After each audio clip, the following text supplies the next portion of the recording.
છે।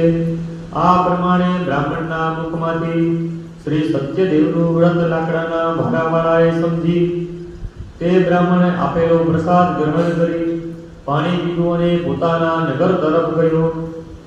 બીજે દિવસે ભારો વેચવા જતી વખતે સત્યનારાયણ દેવ પાસે ભારાવાળાએ મનમાં સંકલ્પ કર્યો કે ભારાની કિંમત શહેરમાંથી મળશે તે બીજા કારણે ન પરતતા તે રકમ શ્રી સત્યનારાયણ દેવના વ્રત કરીશ એવો નિશ્ચય કરી ભારો માથે મૂકી ત્યાંથી ચાલતો થયો। એક સુંદર નગરમાં કે જ્યાં શેઠ સાહુકાર લોકો રહેતા હતા ત્યાં હોલ્લામાં આપ્યું। ત્યાં શેઠે તેને જૂજ કિંમત મળતી તેનાથી બમણી કિંમત પુણ્ય આપી અને ભારો ખરીદ્યો।